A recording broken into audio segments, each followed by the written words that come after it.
कल रात को जब पाकिस्तान सुपर लीग का मैच के दौरान बॉल टेम्परिंग का केस सामने आया और फ़खर जमान के ऊपर ये एलिगेशन लगाया गया कि उन्होंने बॉल टेम्परिंग की है और उसके बाद कैप्टन शाहिनशाह अफरीदी से ये क्वेश्चन हुआ कि आपका इस हवाले से क्या रद्द-ए-अमल है? तो उन्होंने तो उस टाइम यही कहा कि हम इन तमाम चीज़ों को देखेंगे और उसके बाद जज करेंगे कि क्या वाक़ई में बॉल टेम्परिंग की गई या नहीं। तो आफ्टर द मैच जब ऑब्वियसली बात है कि सोशल मीडिया के ऊपर इतनी ज़्यादा चीज़ें हैं, इतनी ज़्यादा विजुअल्स आए, लोगों ने इसके ऊपर क्रिटिसिज़्म किया और हमने ये भी देखने को मिला कि फ़खर जमान ने आईएलटी टी20आई के मैचेस के अंदर भी जहाँ पर नसीम शाह ने लास्ट ओवर में 15-16 रन से डिफेंड करने थे, उस टाइम के अंदर भी फ़खर जमान ने इसी तरीके से बॉल को पकड़ा था और ऑब्वियस सी बात है ये जिस तरीके से बॉल को पकड़े हैं, ये चीज़ शो करती है कि कोई ना कोई चीज़ की लगाई जा रही है जो कि उनके हैंड में इस जगह पर थी जिससे वो बॉल को रफ़ करने की कोशिश कर रहे थे और उनका ये कोशिश थी कि इसकी कंडीशंस को चेंज किया जाए और इस पर फैसल जो कि अंपायर थे वहाँ पर उनको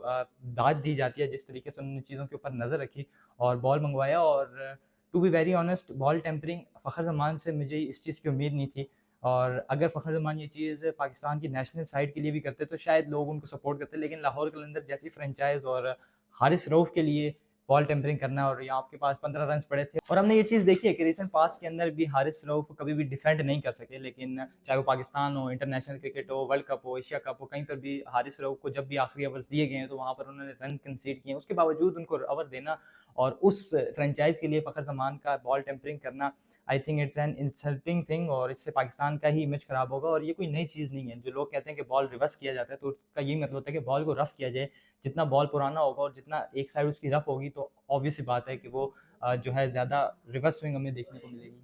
लेकिन अब क्योंकि ये चीज़ सोशल मीडिया के ऊपर आ गई और कैमरे के ऊपर कैप्चर होगी तो इसको ज़्यादा क्रिटिसिज्म किया जा रहा है। हमने रिसेंट पास्ट के अंदर देखा काफ़ी सारे क्रिकेटर्स हैं जिन्होंने 2000 से लेकर 2000 अब 26 चल रहा है, पिछले 16 साल के अंदर बहुत ज़्यादा टेम्परिंग के केसेस सामने आए हैं और हर इंटरनेशनल क्रिकेट टीम की तरफ से ये चीज़ें सामने आई हैं। तो ये कोई नई चीज़ नहीं है, लेकिन इन चीज़ों को अभी भी किया जाता है और जो मैंने एग्ज़ाम्पल दी थी कि रिवर्स स्विंग की, तो उसका भी यही मतलब होता है कि बॉल को पुराना किया जाए और कई तरीके होते हैं बॉल टेम्परिंग के, कुछ चीज़ें सामने नहीं आती। कभी-कभार फील्डर्स जो हैं बॉल को बाउंड्री से थ्रो इसी तरीके से करते हैं कि 3-4 ठप्पे खा कर जाए, जितना बॉल ग्रास में लगेगा उतना वो पुराना होगा, उतना उसके ऊपर निशान पड़ेंगे और एज़ अ रिज़ल्ट जब बॉल आखिरी ओवर्स में पिच होगा या कटर वगैरह करोगे तो वो ऑब्वियस सी बात है कि बैट्समैन के लिए उसको जो है खेलना या उसको जज करना मुश्किल होगा। तो यही चीज़ फ़खर जमान के ऊपर भी लागू होती है, लेकिन उन्होंने अनफॉर्चुनेटली जो चीज़ की वो कैमरे के ऊपर आ गई और कैमरे के ऊपर आने की वजह से उनके ऊपर अब ये केस बनेगा। सेकंड हियरिंग हो चुकी है और इसके ऊपर अभी थर्ड हियरिंग होगी और उसके बाद जो है वो पीसीबी अलाउ करेगा कि क्या इनको 1 मैच का बैन करना है या 4 मैचेस का, क्योंकि according to the rules of Pakistan cricket board अगर कोई भी प्लेयर बॉल टेम्परिंग करता है तो उसको कम से कम 1 और ज़्यादा से ज़्यादा 4 मैचेस का बैन लगेगा। होप सो कि एक आधे मैच का ही बैन लगे और फिर से यही बात कि फ़खर जमान को ऐसी हरकत नहीं करनी चाहिए थी और ऑब्वियस सी बात है, कोई भी और प्लेयर होता, वो ऐसी हरकत करता तो शायद लोग इतने नाराज़ ना होते, लेकिन फ़खर जैसा बंदा अगर ऐसी हरकत करेगा और वो भी फिर अपनी इंटरनेशनल टीम नहीं थी, एक लीग के लिए और हारिस रऊफ़ जैसे प्लेयर के लिए कि जिसका हमें पता है उसने 15 भी खाना था, वो बॉल टेम्परिंग भी की, 10 रन की पेनल्टी भी पड़ी और उसके बाद उसने अगली 2 बॉलों के ऊपर 2 बाउंड्रीज़ भी खा ली। तो आपके लिए क्या ही बचा, आपकी इज़्ज़त भी गई और लाहौर कलंदर का इतना नाम होने के बाद, इतने अरसे के बाद पाकिस्तान के अंदर क्रिकेट वापस आई है, उसके बावजूद भी अब आपने ऐसी हरकत की है। इंटरनेशनल कैरियर भी है जो पाकिस्तान क्रिकेट टीम का, उसके अंदर बड़े फ्लॉज़ रहे हैं और अब दोबारा से एक ऐसा केस पूरी सोशल मीडिया के ऊपर